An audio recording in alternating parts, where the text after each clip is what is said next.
I said before, I don't really talk a lot, but I don't. But my brother, man, peace, listen. I really just fucked up, but we gon' keep it going. So tap in. I'm really like, at this point in the game, a lot of motherfuckers be like, oh, no, they better.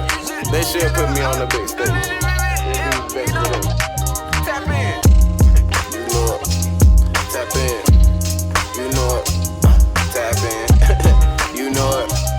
You know it. You know it.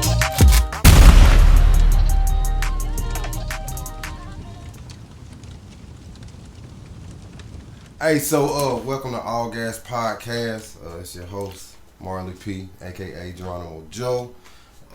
Make sure if you haven't liked and subscribe, hit that button wherever it's at down there where you got it. But today is a special day. It's a special podcast.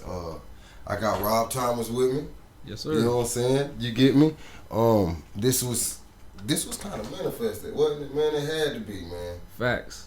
I mean, you want to go into how this even came about? Yeah, like, yeah, we can. Shit, you want to tell it? I can tell it? Yeah, so, you know, Dejanay was supposed to do my hair today, and she wasn't feeling good, a little bit under the weather, so she called her best friend, Taylor, who was also your homegirl or whatever, and set it up, and that's how we ended up meeting each other. So I'm sitting in a chair, you know, I'm getting my hair done, and I look up, and I see ALLGAS on the screen, so I'm like, yo, ALLGAS Podcast. I'm like, so you know Gully? And he was like, yo, this is where it's recorded at. I was like, man, I've been trying to get on y'all show for forever. And everything just played out the way it was supposed to. Came and got your hair done by my wife. Seen the screen, y'all. And that's how things happen, man. Like, manifestation is real. And we've been having great conversation the whole time. It probably should have been recorded. That probably, yep. Yes, sir. My wife kept telling me, was like, y'all need to stop. Y'all need to talk about that when y'all get on camera. But shit, man, we here, man. Like, what made you want to come on the show? What made me want to come on the show, man, is the state that Reparations is in right now in Asheville. Okay. You know, I'm highly pissed off, and I'm also sad. Like, I feel like us as the black community getting ready to miss the biggest moment in time for us to receive some remedies for the things that have played a role in the outcomes we see. And what I mean by the outcomes, I'm talking specifically about disparities. Okay. I'm talking about the average black woman in Asheville, single black woman in Asheville makes about $14,500 a year. Whereas, you know, the annual median income is usually around $56,000. And affordable housing is based off of these numbers. And, you know, so most of us can't even afford to live in this city. I'm also talking about the opportunity/achievement gap. Whereas we have the worst opportunity/achievement gap in the nation. I mean, in the state, and the fifth worst in the nation. Now, the opportunity achievement gap is based off a third grade reading level. If you also know, third grade reading level is also what they use to predict how many beds they need to create in prison for us black people.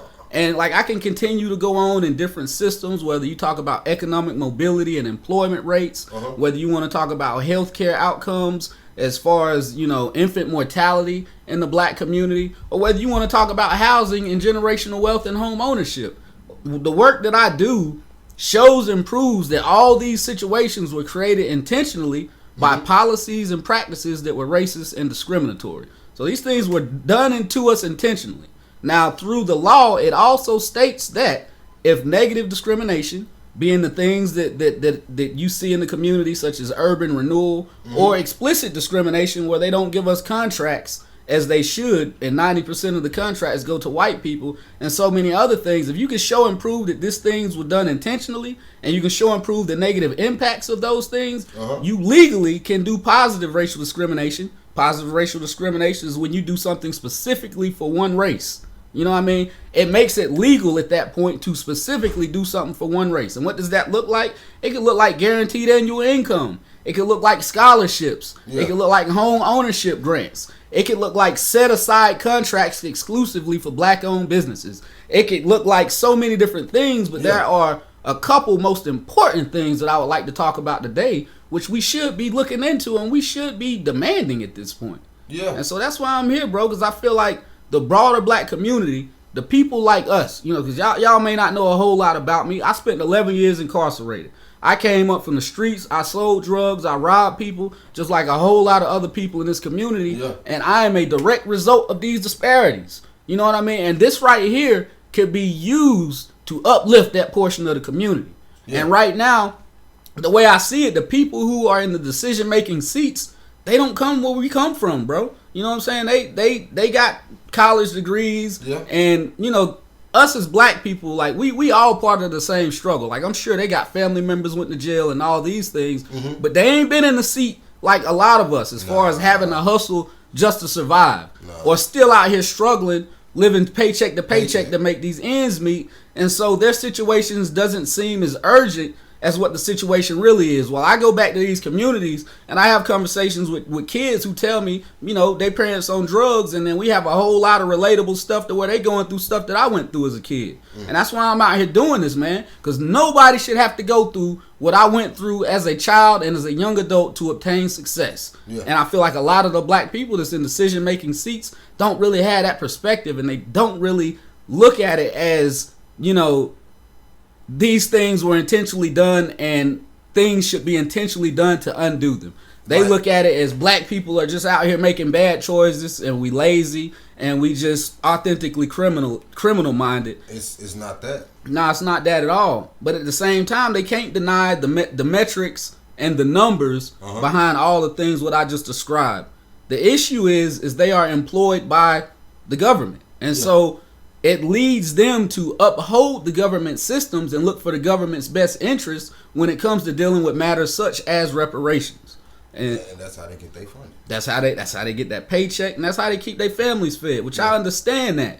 But at the end of the day, this is about a community of people. And just as well as you got a job to uphold that system, I got a job to deconstruct it and fight for the community. And so that's what I'm doing. And if that means going against these other black people, then guess what? That's what the fuck I'm doing.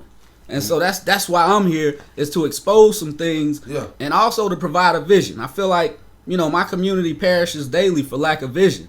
A lot of us can't envision, you know, a realistic, positive, profitable future. Because they ain't never seen it. Ain't never seen it. Exactly. They don't know to even how to come about that. You get what I'm saying? Yes, sir. And but just to say something to what you're saying, it's just like sometimes you got to tear things down to rebuild and get exactly what the city needs. You know what I'm saying? What the people need. Yeah. So I think what you're doing, man, is amazing. Keep talking your shit. Yes, you sir. Get what I'm saying? Keep doing what you're doing. Tell me a little bit about like your business that you got going on. Is it a nonprofit? Yes. Am I correct? Yeah. So right now I left the RJC and I started another organization, Outspoken Undaunted Revolutionaries of Asheville. And this entity allows me to be fully authentically me, like coming on this show and being able to speak the truth and call people out. Whereas, you know, I kind of felt a little handcuffed under my other organization, man, where, you know, one of the biggest issues was me calling black people out in leadership, specifically by name. And the names I called out: D.K. Wesley, Bobette Mays, Brenda Mills, Deborah Campbell, Joyce Harrison. And, you know, these are just a few of the people who I've kind of seen on the other side of the spectrum when I'm advocating for things that benefit for the community. Gotcha. And what I mean by other side of the spectrum, I mean by having a counter narrative and wanting to implement counter solutions that don't so much benefit the community. Whether it's in representation of the government or whether it's in representation of their individual community that they are president of the neighborhood association of. You know, I've went in several times and told them to include the broader community, and I've been negated over the past year, 2 years. And so now I'm doing it just a lot more explicitly. Like, why block something so positive?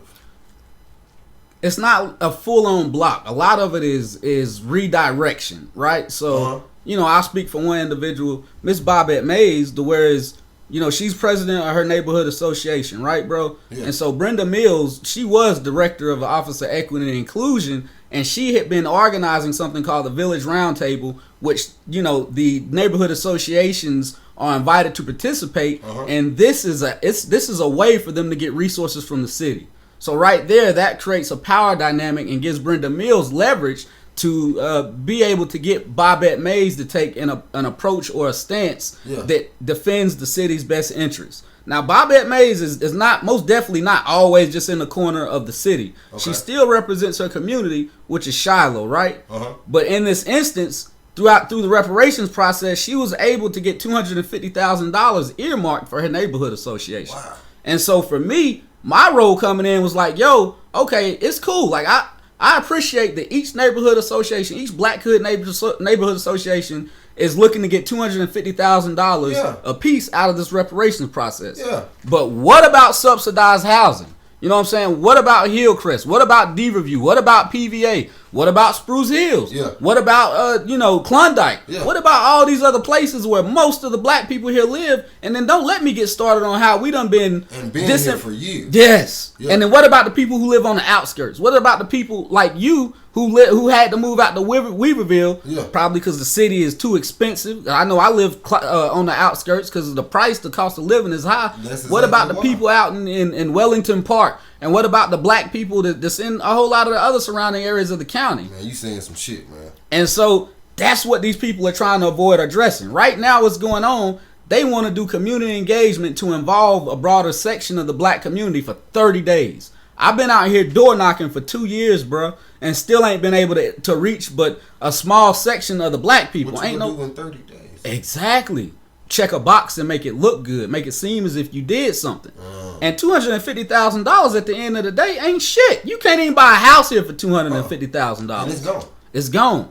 And then you look at the other side of it. All of these legacy neighborhoods are extremely gentrified, meaning that most of the people who live there are not Black. They're not necessarily technically predominantly Black neighborhoods anymore. You can see it, bro. Like if you're from Asheville, North Carolina, and you're from here, you know the places where they were predominantly Black. Now, I mean, you're correct. They're not predominantly Black. Not. And all of this was intentional. Like, a lot of the things I go into is the history of how all this played out. How first we were excluded from lending institutions. Like, back in the 50s and early 60s and even the 40s. And before that, we were redlined, meaning that no bank, no lending institution is going to loan money to an individual who resides within this zip code. And that also means for your business. So if you got a business that's a shop or a restaurant or some type of store inside of that red line, or it ain't even got to be inside. If you live there and your business may not be exactly inside that red line district, you still can't get a loan because they're going to research you.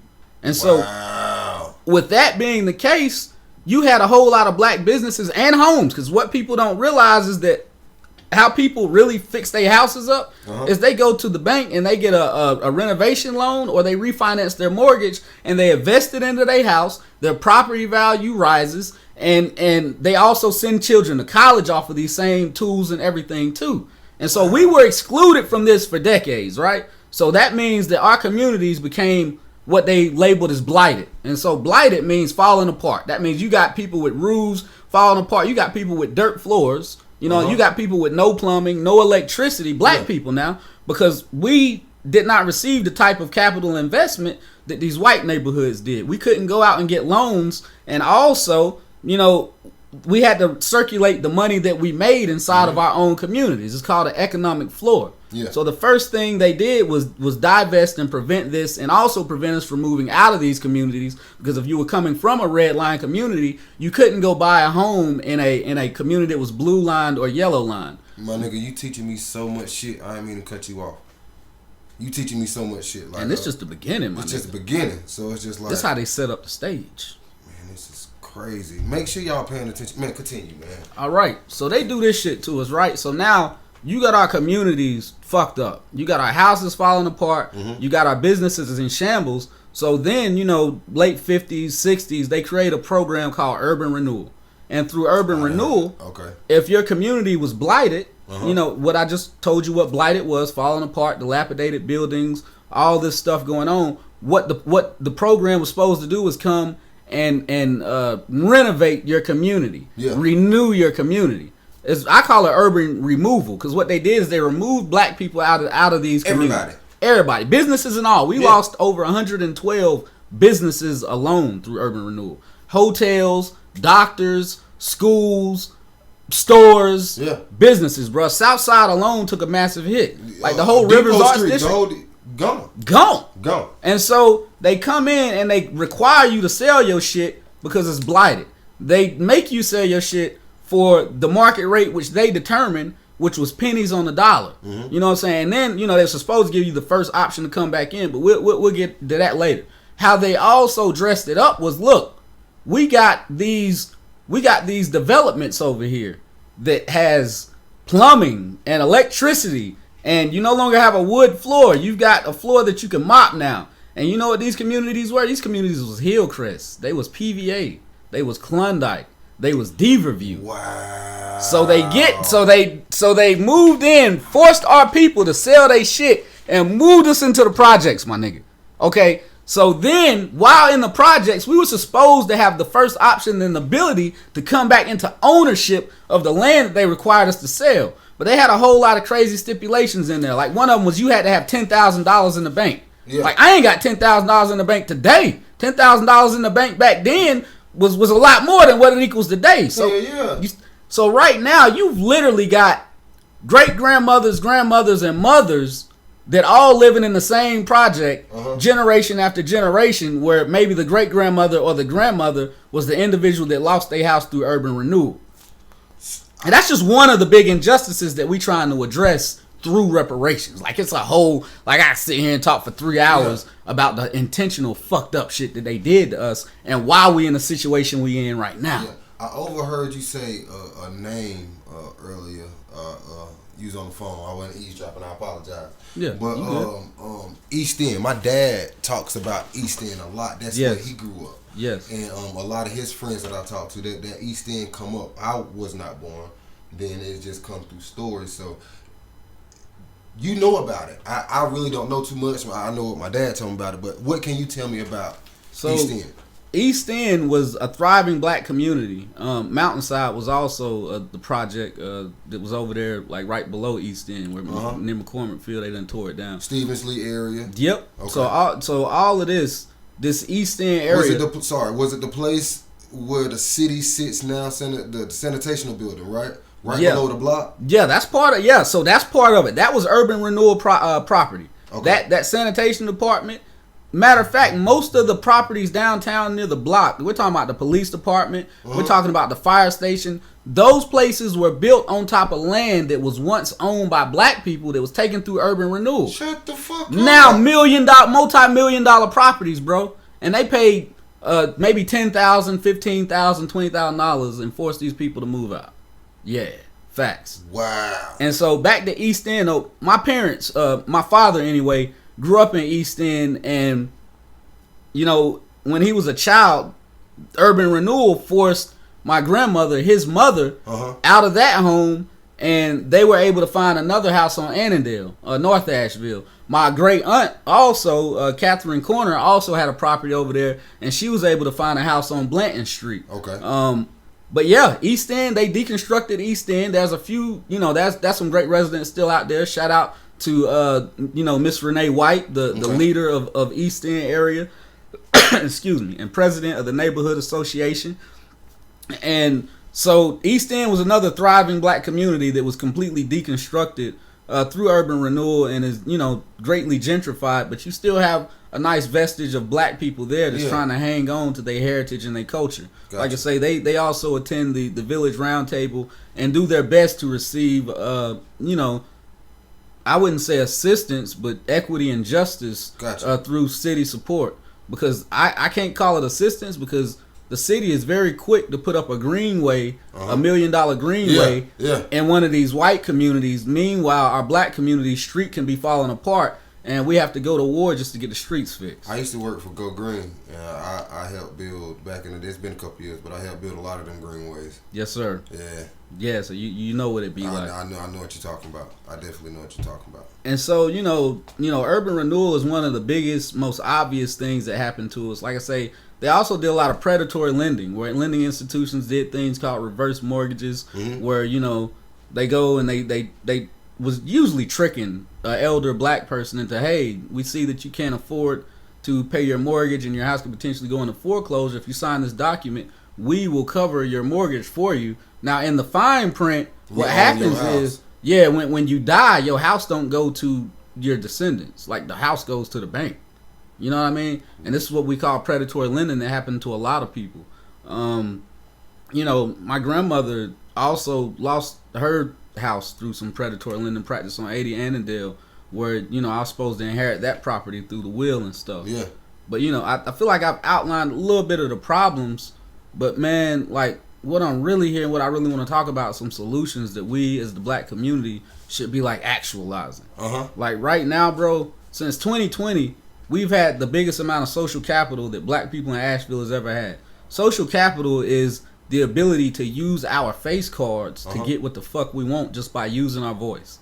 Right now, if 200 black people came together and said, yo, we demand that the city of Asheville should give us 250 acres to remedy a whole lot of the outcomes that were produced through racism and discrimination, we can do that, bro. Like, that's a realistic possibility.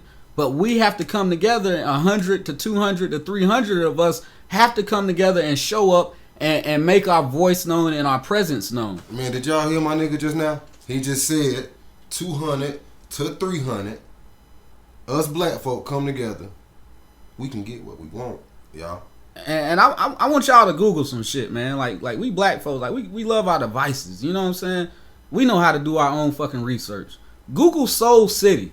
Soul City was a black township that was trying to be started here, you know, decades ago, that was deconstructed in a few intentional ways by then the white community. Did you say here? Yeah, here. A lot of people don't know about it. Called Soul City? Soul City. I gotta look that up. Yes, sir. A lot of things you've been talking about today. I'm from the city and proud to be from Asheville. That's why I'm doing these podcasts, to show people like you from the city that we have something here. So I want to get in. I want to, when we get off camera, get more in depth, because I want to start being in places like what you're talking about and being more into the community. Yes, sir. All right. You already in community, brother. Like, I'm joining you in community right now. We out here together. Soul City, bro. Just think of Biltmore. You know what I'm saying? They got their own township. They got their own mayor. They got their own police force, their own fire department. And it's inside of Asheville. Ain't nobody ever wondered, like, how the hell they got a whole fucking township inside of Asheville? They went through a legal process. And what I'm telling you is we should be doing the same shit right now. We got this biggest opportunity in history, and we should be pushing the limits to do something like this. Let me tell y'all, we lost hundreds of acres through urban renewal.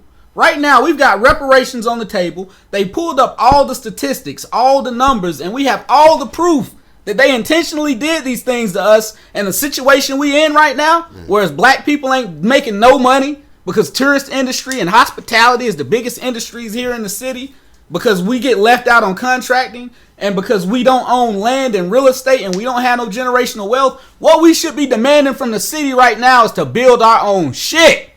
We should not be asking for no $250,000 to go to a neighborhood association. We should be demanding a couple hundred acres, because the city and the county are both in this together. Yeah. Now, the city and the county owns thousands and thousands of acres. It would literally be nothing for them to give us a couple hundred acres. What could you do with a couple hundred acres? I mean, even with no money. Like, there is $5.6 million right now allocated to the reparations process. I'm extremely disappointed about this number, because we could be up in the 20s and 30s of millions right now. We had the ability to start the process off with $10 million, but two of our black electeds, Antoinette Mosley, Shanika Smith, agreed with Gwen Whistler, the mayor Esther Manheimer, Julie Mayfield, to pull this off of the agenda at Keith Young's last city council meeting. You know what I mean? This was supposed to go on the agenda, and they were supposed to vote to start the reparations process off with $10 million. Now, we went through work to find this $10 million. Me and Keith Young both exclusively worked with Barbara Whitehorn, who was then a very great ally in the movement that we are doing here, and the CFO of the city. The CFO. We went in identified something called the fund balance account. Okay, the fund balance account is like a rainy day slush fund for the city, my nigga. Now, the state requires the city of Asheville to keep 15% of its annual budget inside the fund balance account. Now, 15% of the annual budget, and the annual budget is, I want to say, a little bit less than $100 million. So they have to keep 15% of the annual budget for the entire city of Asheville inside the fund balance account. Now, we identified that they had an excess of $21 million in this fund balance account above the 15%. So $10 million to go to reparations. This is a slush fund, my nigga. This is like some shit that just be chilling. Like, there was no excuse why we couldn't have got $10 million. They agreed to work with the other individuals who I named, and they pulled it off. You know, Brian Haynes and Keith Young. Yeah.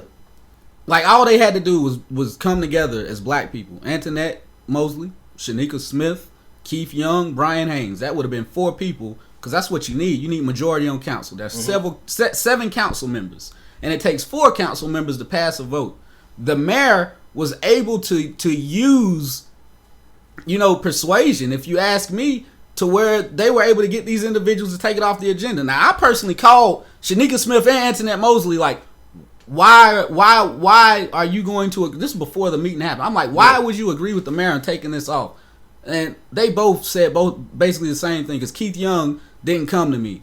So this is about showing Keith Young that he don't have power no more, because they also stated, well, we'll get the money back after Keith Young is gone. Like, I'm not going to agree with it because he didn't come to me first, and I don't really know a lot about it. And I'm like, yo, what do you really know? Come to them about what? Keith Young didn't go to them first before the meeting. Like, this is about some power dynamic type shit. Okay. You know what I mean? They didn't want to be quote unquote bullied by a black man on council who they consider grandstands all the damn time. Gotcha. Okay. Okay. I'm So just trying to understand. Yeah. So that's what it was here. You know, they're black women inside of professional work. What I've realized in this nonprofit industrial complex bullshit is there's a huge divide in between a lot of professional black women and professional black men. Like, I've ran into this same headache, this brick wall, so many times. Yeah, and I was new to this, because, like, outside of this shit, like, I've been rocking with black women. You know what I'm saying? But I get in here, you know what I'm saying? It's a whole different vibe. You know, I can feel the misandry. I can feel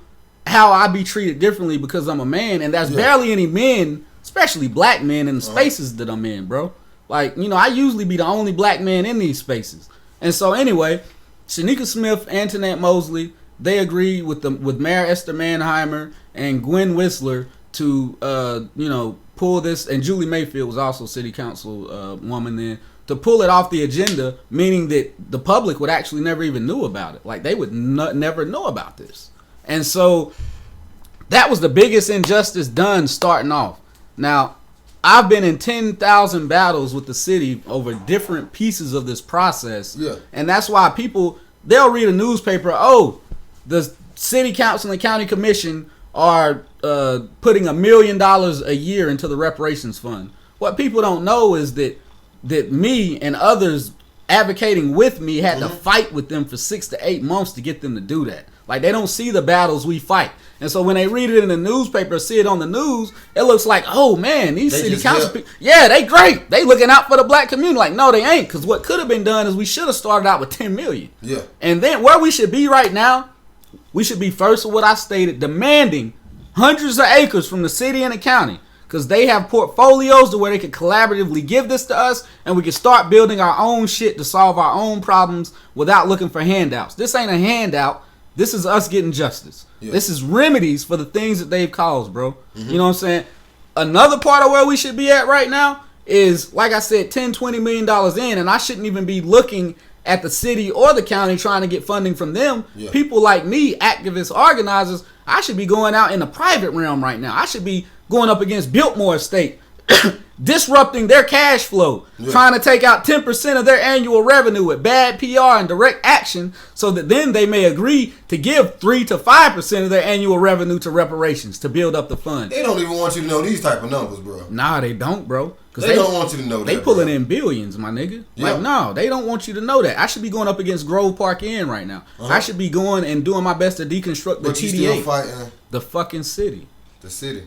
Who have employed black people to represent and save its ass. And so the names I call out, like DK Wesley, she's assistant county manager. Avril Pender, she's the county manager. And these are the people who are in the seats and positions of power that can say yay or nay to the stuff that I've been fighting with them to get implemented. You've got Deborah Campbell on the city side, who is the city manager of the city. Yeah. And you've got several other people in there But what community don't see is the battles that I fight behind the scenes when I'm in a meeting with these people. And I'm pulling out the metrics and the data, and I'm talking about solutions. You know what I'm saying? I'm talking about involving the broader community. The biggest thing I've had to fight with them on is involving y'all. Because you know why? Because when you got an informed and educated community, they can come in, they can advocate, and they can organize for themselves. Yeah. If the community was brought into the process and they knew what was going on right now, and they knew the actual real potential and possibilities, it wouldn't be nothing to get 500 motherfucking black people to show up at City Hall demanding 200 to 300 acres of land. Yeah. But because I've had to fight with them and they have not engaged the community, it makes my job 10,000 times harder. Like, this has all been a chess game, bro. So me getting the community involved has been multifaceted. Not to only invite people in to see what's going on, but also so that I can have educated individuals who can come and speak educated. Yeah. And informed. You smart, my brother. We all smart, my brother. I ain't met a dumb black person yet. I appreciate it. You know what I'm saying? Yeah. I'm still looking for it. You feel me? You know, so it's they keep us hidden. You know what I'm saying? Like, how many white people I done ran into that come into the city and like, you know, where's the black people? I came here looking for the black people. Everybody say that. Everybody say that. We here. It's 17,000. And that's exactly what we say. Like, we here. It's a lot of us too. But like, we don't come out. Like, we pop to one place downtown maybe. You know what I'm saying? We don't hang out in the parks like the regular folks do. You just don't see us out like that. We be, I guess, what we be. And at the same time, we be where we feel comfortable and want it. There you go. You go downtown and you got white people looking at you crazy. You can't really be yourself because it ain't no black spaces. You know, black spaces is shit that's culturally aligned to us. Like this is a black space, my nigga. You feel like me? I feel comfortable in here. Like I can kick my legs up and take shit. Your shoes off if you want to, goddamn. You know what I'm saying? Light one up maybe. You know what I'm saying? All that shit. All that. Downtown though, you know, it caters to white people because it's a tourist industry and they draw in a whole lot of white people. But the type of white people they draw in are progressive white people. And so like I run into a lot of white people that when I tell them what's really going on here, they get angry. And they fighting with me now. Like, they fighting with me for justice. So I've been able to mobilize a lot of white people that way. The thing about it, though, that's to me, I see that a lot. They don't have that fear in them, like, if I do this and don't succeed, my life kind of over in a sense. They can go back and just live their regular life. Like, with us, it's live or die. Like, we already know, like, what we doing. You get what I'm saying? Like, can make me or break me. I'm gonna keep it 100 with you, my nigga. Like, what I'm doing right now has already gotten me blackballed, and like I already know it might be a good chance that 5 years from now I'm gonna have to leave the city to actually find employment and work because I'm calling out some powerful ass fucking people. Yeah. Difference is I don't give a fuck. You know what I'm saying? Y'all stop me when y'all stop me, and I can survive anyway. And you know I survive anywhere. I got 1,000 business ideas, and I'm only doing this shit to make a difference. Like I'm not in here to monetize the shit that I'm doing, and this ain't me trying to make a come up. If I was trying to come up, I'd be playing the same game as them. I would have assimilated to the rest of the affluent black people that are holding us back.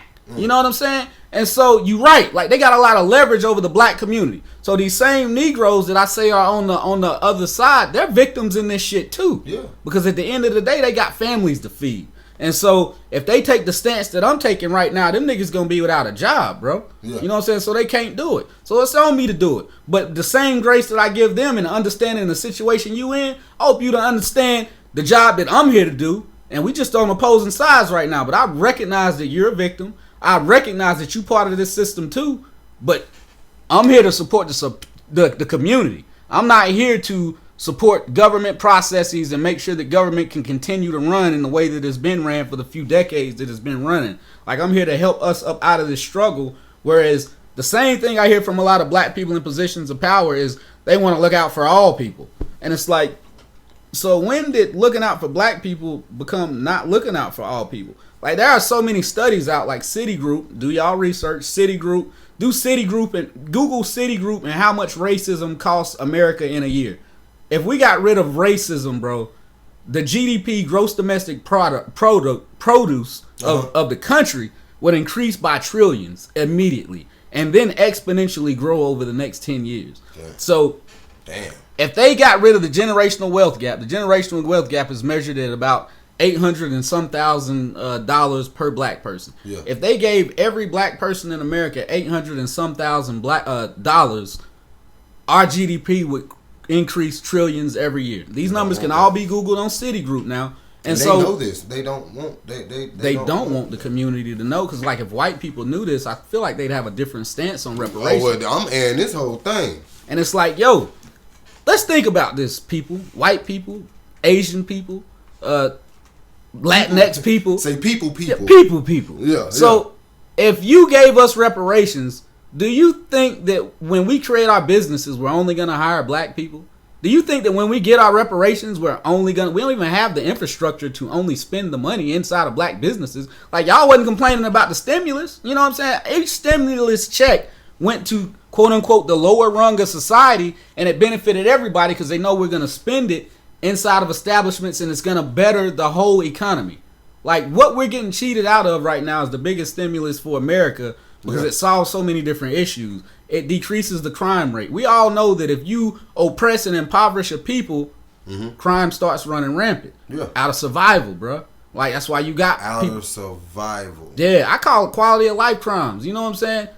The niggas that's out here and they got to sell drugs to survive. You know what I'm saying? All this shit was set up from the things which I just named to you. Yeah. Whether it was discriminatory racist practices like urban renewal or explicit racism where people just came and terrorized black-owned businesses till they went out of business. You know what I mean? All these things factored in to us having to create our own market, quote-unquote, the black market, in order to survive. When we go into a white establishment and, you know, we've worked there for 5 years, and then, you know, a white person comes in, don't know nothing about the job, but this is our manager and our supervisor, and we now training our manager and supervisor instead of them making us a manager and supervisor. These are the small things that create us having a side hustle to survive. Like, if you look at the annual average income of black people in Asheville is terrible, bro. Like, it's measured at around, I want to say, the last numbers were, I think, were 24,000. Whereas for white Americans in Asheville, it's like 56. You know, and that's ridiculous, bro. It's twice as much, over twice as much. What? Say that one more time. The average annual income of black people in Asheville, North Carolina, is in between $24,000 and $36,000 a year. Forgot the exact number, but let's just leave it in that range. That's in the ballpark. Yes. Okay. White people in Asheville, the average annual income for white people here is $56,000 a year, my nigga. 56. Real talk, real numbers. And these things were intentionally created. This ain't because black people lazy. This ain't because black people stupid. This ain't because black people are criminals. Yeah. Like, all the things I named and then so much more created the situation that we're in, bro. Yeah, right. And reparations is showing and proving that. And so they keep this shit out of the limelight. They keep the facts out of the limelight. They keep the numbers and the statistics that are attached to the things that they did out of the limelight, because that makes them culpable, meaning that it's their fault, meaning that it is also on them to rectify the situation, and then they're able to do less. And when you have a community of black people who don't know what the fuck going on, because, I mean, 10 years ago, I'd be like, why the fuck should I go to a city council meeting? Like, these niggas don't do this. Shit ain't change nothing for me. I don't like. Another one of my guests that came on, Ready Red. Yeah. He talked about it a lot. That's probably another person. I don't know if y'all ever talked. Yeah, he be out there doing this thing. And but he passionate about it just like you. I don't think he's in depth like you are. He's in depth in a different way, man. But he's in depth in a different way. Facts. And it's just like, there's things going on in Asheville. I definitely think y'all should link. We conversed a lot. Okay. He be having a lot going on. I be having a lot going on. It's all love for me, and he already know, like, bro, if I can ever assist you, hit me up, whether you got my number or Facebook Messenger or whatever. He already know I show up. And yeah, like, I'm looking to link with whoever, bro. Yeah. You know, the biggest issue is a lot of us don't know what the fuck is really going on, and that's good reason for that, because we're in survival mode. Like, I gotta worry about who watching my kids. I gotta worry about going to work so that my bills can be paid. So 6 o'clock on a fucking Tuesday, I ain't got time to go to a city council meeting that ain't putting no food on my table. You know, and these systems have never benefited us. When I can't think about nothing positive that came out that is, you know, that has just greatly changed the state of black people. Yeah. Whether you're talking about America or Asheville, from these governmental processes. So it's really hard to believe that reparations, one, would actually happen. Two, reparations is actually going to change some shit. Because a lot of people, when they think about reparations, they think about, 40 acres and a mule type shit. Yeah. Or cash payments and money. Now, I will say direct cash payments is a possibility, but reparations go so much far beyond that. Reparations is about remedying the outcomes of the shit that I named. So we don't go back to what we are in now. Yes, sir. Yeah. Yes, sir. So that we can get out of that shit. You know what I mean? It's like they dug a hole and threw us in it. You know what I mean? And then we be fighting each other to get out of it. Reparations is like sliding the ladder down and so we can have a way to climb up out of that shit and start building for our own. And it can look so many different ways, but with the community not being informed on what it could potentially look like, we have no vision. You know what I'm saying? So our only thing that we can envision is 40 acres and a mule or money. And it's like, yo, we need so much more than that. And the city is capable of doing the things that we need that is so much more than that. Now, when it comes to $800,000 to get rid of the generational wealth gap, which was intentionally created, and being paid for our labor during slavery, I fully agree that lies on the federal government, where there's a federal reparations movement that is running simultaneously as these local movements. And like when we think about movements, ain't no movement ever started at the top and trickled down to the bottom. Like whether you're talking about voting rights, you have Martin Luther King Jr. that was riding around to different cities, desegregating shit, and then it was adopted federally. You talk about women's voter rights, same difference. You want to talk about marijuana? Let's look at that's real time. You got different states and different cities implementing legal marijuana legislation. Federal government still ain't there yet, but we all know that eventually the federal government gonna have to fold in. That's the same shit with reparations. Cause they gonna know that's where they gonna win at. Yeah. Soon as they can see the money, which they see the money, they just taking their sweet time with it. And we show me people too, bro. Yeah. Like I get like a lot of people just want to sit back and be like, I want to see what's gonna happen with reparations. And what I'm telling y'all, my niggas, is that is the worst thing to do. Because what's gonna happen is nothing. Like you're gonna get fucked over like we continually do. What we have to do is start showing up and letting them know we know what the fuck is going on. We know what you've done to us, and this is what we want.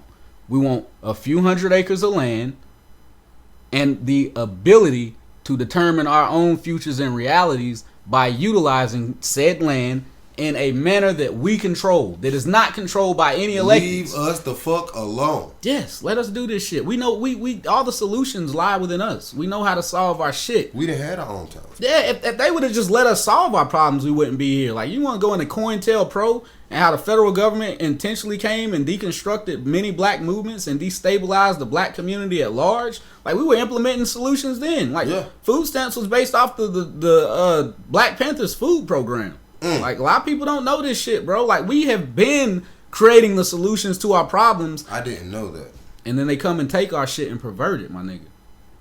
Yeah, it's a whole lot. It's a lot. I did not know that. I know some of y'all didn't know that either. Like, I really hope y'all paying attention. Like, these podcasts is not for fun and games. Like, we really are people for the city, for Asheville. Make sure y'all, like, see what's going on. Like, we for real right now. You get what I'm saying? Yeah, man, just keep going, man. Do y'all own research, people. Don't let them tell you that they can't give y'all money either. Like, Google Evanston, Chicago. Evanston, Chicago is doing direct cash payments right now for reparations, legally. Okay? Right now, I got a team of Harvard students who will be here Thursday and Friday who are working on a few different things for us, the black community. One, ideating a legal entity that can hold land and money that can be controlled by the black community so that we control our own futures and our own resources. Number two, the thing I was talking about with positive racial discrimination. Some of the biggest battles I've been in has been with city attorneys, to where they want to say that we can't do anything exclusively for black people because we're going to get sued. It's a fucking lie. Like, I know the law when it comes to positive racial discrimination, like I said, and I'm going to quote the law, then I'm going to break it down. So the law states that positive racial discrimination is legal when used as a remedy to counteract the outcomes of negative racial discrimination.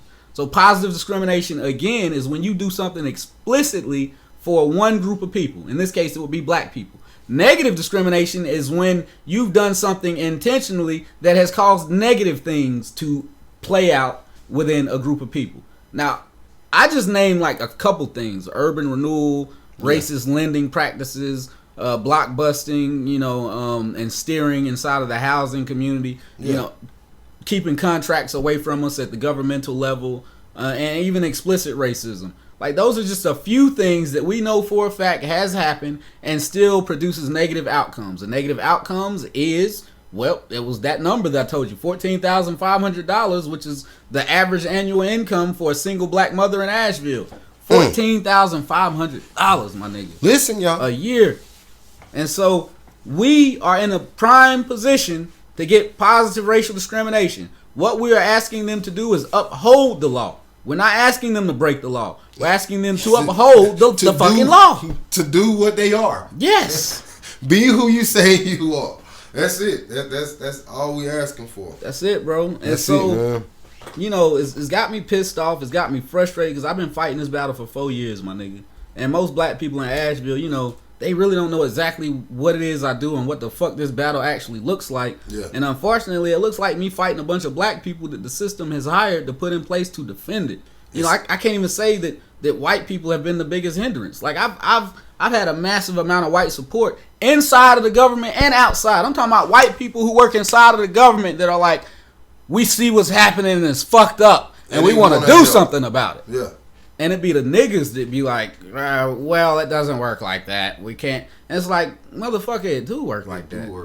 Like, y'all in the decision-making seats, and all you got to do is instruct these individuals over here to do this. What you need to be doing, like, I ain't gonna put all my sources out there because I do got to keep my allies inside the government safe. Together. Yeah, got to. But what this looks like, right?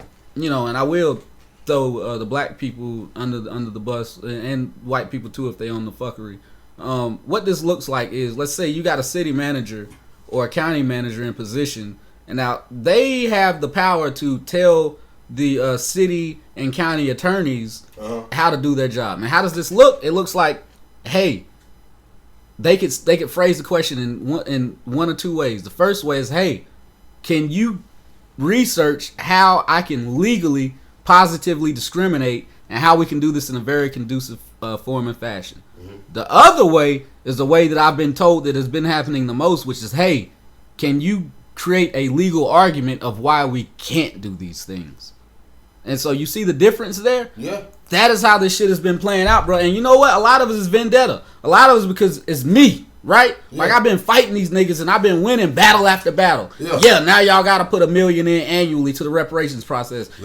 Now you got to bring in 15 people from the community to seat them on the reparations commission. Now you got to actually do a reparations commission. Like, all these different battles. Moratorium on land taken through urban renewal. So many different battles that I continuously win that they want to fight me at any point they can and spite me, bro. Even if it negatively impacts the community. Whereas me, it's personal. They're making it personal. Yes, sir. Very much so. So, with me, like, I'm an activist and I'm community minded. If I need to work with any of these names I named to you in a form and fashion that benefits the community, I'm rolling up my sleeves and I'm right there beside them.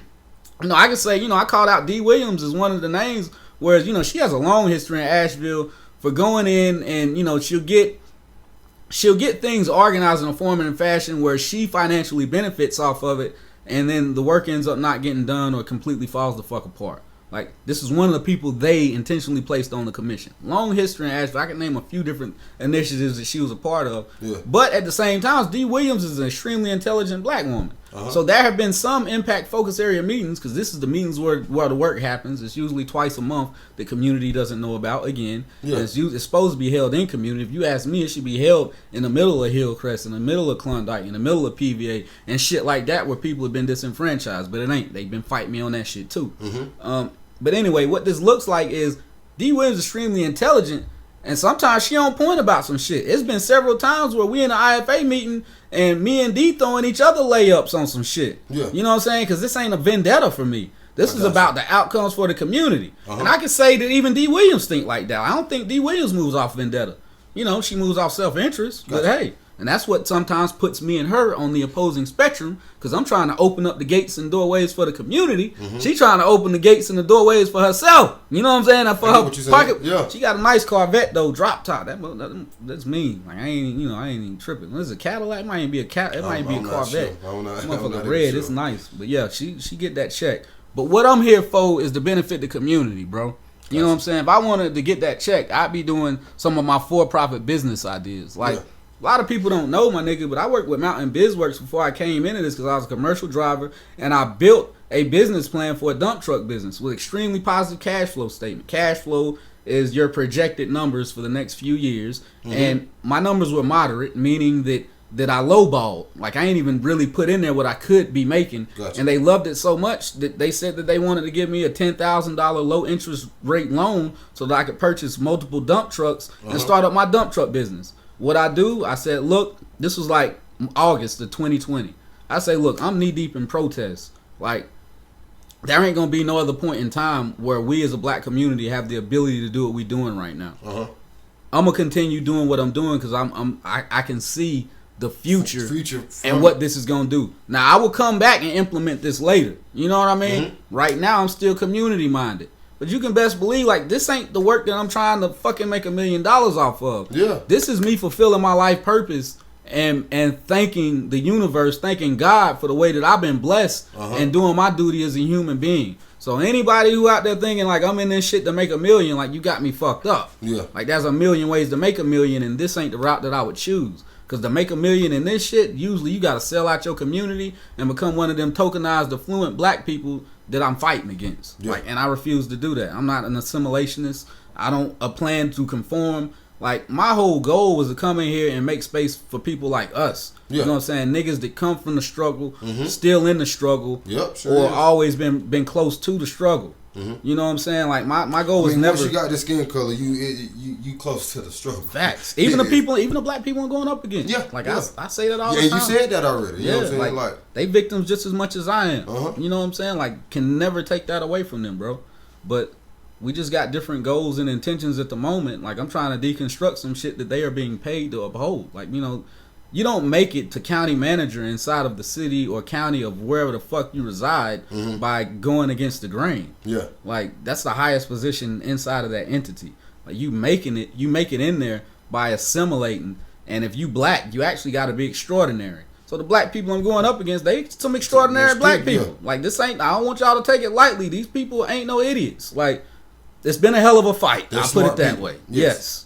But you know, I appreciate being surrounded by good people. So never would say anything was done all because of me. Like everything that we've been able to accomplish is because of a large group of people. Gotcha. Whether it was community members, whether they were white or black, whether it was people on the inside of government, whether it's people on outside of government, whether it's people that worked inside of the organization that I was working in, or people that's currently working with me now, bro. Like I always got to give credit to them. Where only thing I do is play. But don't never forget about self. Don't never forget about self. Don't dumb self down, because what you do is amazing, bro, and you are part of it, and you do got shit in motion. So I just want to say that we got shit in motion. We got shit in motion. You right now. This is you pushing the ocean and making ripples in that shit just by allowing me to come in here and do this shit, bro. Oh man, that's no problem. So, this is what I do it for, and it's once again, y'all. It's crazy how the stars align. Like we didn't have a conversation prior to this podcast. Like I didn't talk to bruh a day ago or 2 weeks ago, and this was set up. This is literally it just happened, man. And just got my hair done. Hey, this shit fire too. It's fire. Your wife did a thing, bro. Siren XO with the hair. Yes, sir. Hair by Siren on Instagram. Yeah. Hey, you feel me? She go crazy. Got me right. Got me right. But yeah, it's just so much happened. So much happened today, and it's just like one of these moments where you have to seize the moment.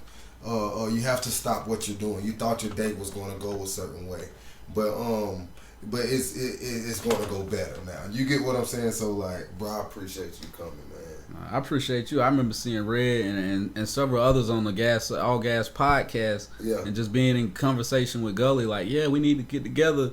Need to come on the show. And you know, shout out Gully, man. D Gully the guy, man. That's Mr. ALLGAS himself. You get what I'm saying? Sir. So planted that seed and the definitely. Seed Like we spoke it into reality, bro. Yeah. You know what I'm saying? It manifested in a weird way.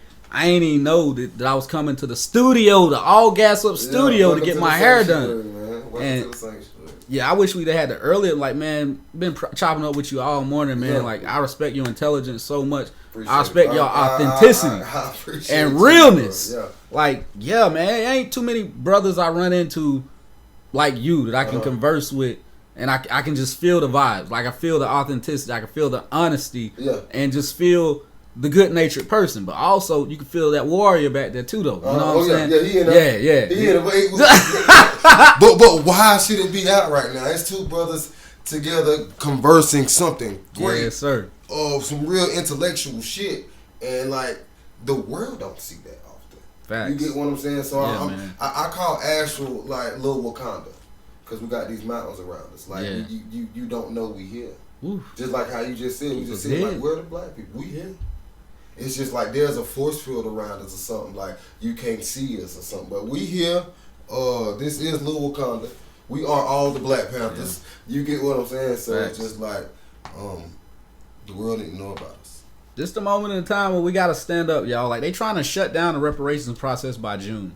Okay, I've been fighting with these niggas 4 years, bro, and the first thing we should be demanding is an extension of the process to involve the broader community so that we can be brought in and make real demands instead of the people who they have selected to represent us. We didn't select these people, my nigga.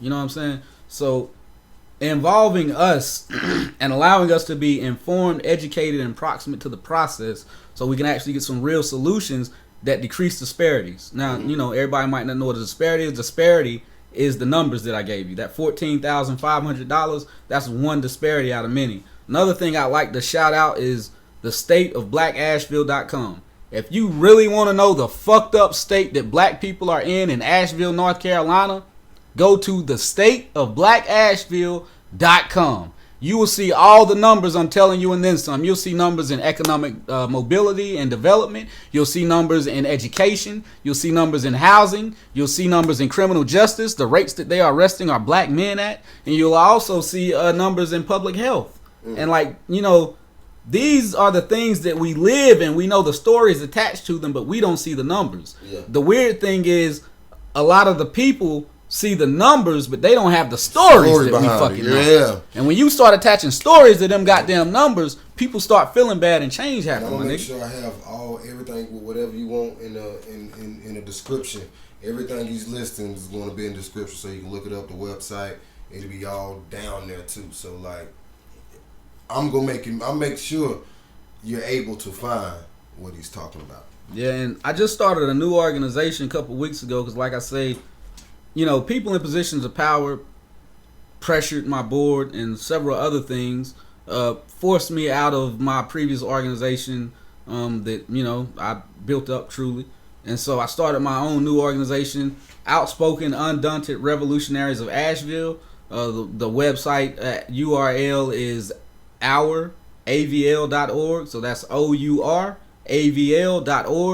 And, you know, I'm just building it up, so I need to put a whole lot of content on there. I need to put a lot of videos. I got a lot of, you know, previous things that I've recorded that I'm going to need to put on this website, and also a lot of information pertaining to what's going on now. Okay. Now, some of y'all already may be aware of it because this is also how I organized a lot of us black people to show up at that last reparations meeting on February 19th.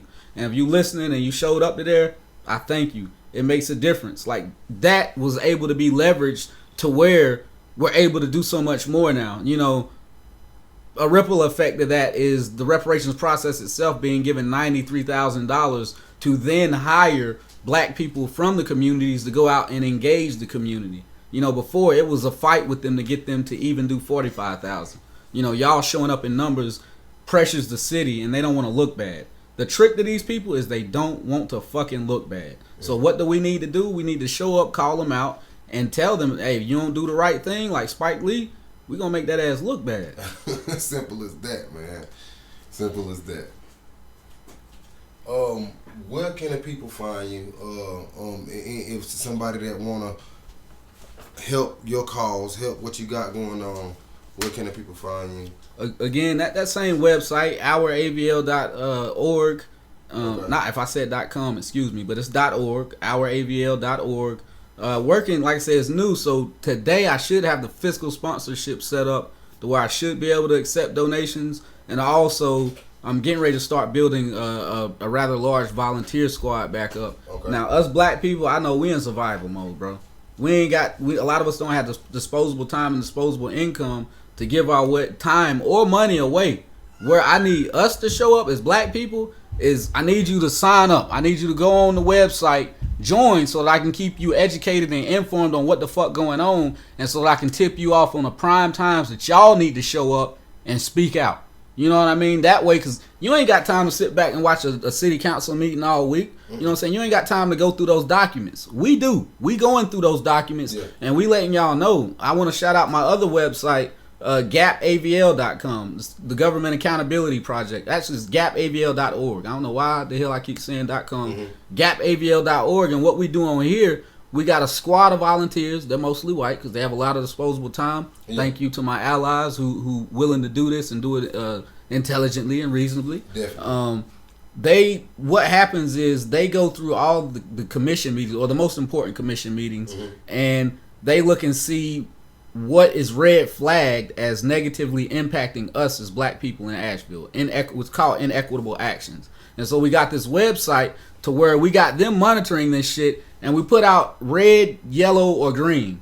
Red means it's a red flag, it's fucked up, we advocating against it. Yellow means it's caution around it, and we're monitoring it to see what the potential outcomes could be. Green is good. Like, I believe in the honey vinegar tactic, whereas when electeds fuck up, call that ass out. But if they doing a good job, we supposed to support them, man. Call that ass out. Same dick. Same shit. Yeah. It's the same shit, different coin.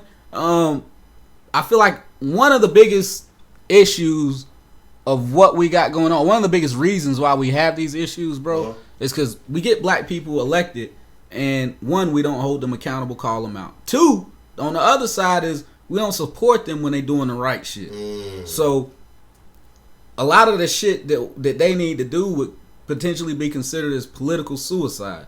Now, political suicide is when you jeopardize your career as a politician, supporting the legislation or some ordinance or some action. And a lot of things that would benefit us as black people in this community, because the community is 88% white people. It's political suicide, and they don't have us as a parachute and a safety net to catch them. We're not coming out to support them for making the right decisions. We also ain't coming out and holding them accountable for the bad decisions. So what the fuck you think they gonna do? They gonna cater to the people who gonna get them in office and move their career up the food chain. And who's paying attention? The white people. That's what I'm saying. They're gonna cater to who's paying attention. That's so right. If we even just start paying attention, and they see we paying attention, they're gonna have to move different. That's the biggest piece right there. They know a lot of us ain't watching. Yeah. A lot of us start watching. Nigga, hood cards start getting revoked, and you start being called sellout and shit, and you walk in the grocery store, motherfuckers looking at you crazy. Yeah, that ass ain't feeling safe no more, and you start changing them actions. Yeah. See, right now we're so uninformed of the processes, and for good reason. Like, when have these processes ever benefited us? Why waste my time? I'm in survival mode. I gotta survive. But we gotta change that, y'all, because government controls and regulates the resources, the flow of resources in a city. Like, one change in zoning could equal your property value going down and your neighborhood getting gentrified. Yeah. You know what I'm saying? And these people have the power to make those decisions. The other thing is getting the right people in office. Like, we can't just keep voting for people because they black. Because a lot of these motherfuckers gonna play the game, and they get in there and they ain't gonna do shit that equals benefiting the black person while they up in there. They gonna make sure they straight and not facts. And then come voting time, they back in your hood again. Every day. Yeah. Now, I grew up in East End. Come vote me back in. I'm black. I'm from East End. And as soon as they get up in that office, nigga, they done forgot all about what the fuck they was saying on their little voting campaigns and shit. Man, that's politics for your ass. Politics. But yeah, man. It's so much shit I could speak on, man. Like, I'm definitely gonna have you back. I'm Yes, definitely sir. gonna get you back, my brother. This is one of my favorite podcasts by far. Definitely, I appreciate that, definitely, brother. It was an honor to be here, man. Yeah, man. I'm happy you wanted to come on the show. I'm happy you knew about the show. You definitely knew about the show. So it's just like that's what's up, man. Shit, man. Gonna close this out? Yes, sir. Hey, thank y'all for tuning in. Rob Thomas, thank you for coming, bro. I appreciate you. Asheville needs you. We need people like you. We need more people like you. Keep pushing. Don't stop. You know what I'm saying? That shit all gas. That shit all gas. All Gas Podcast, and we outie. No, they better.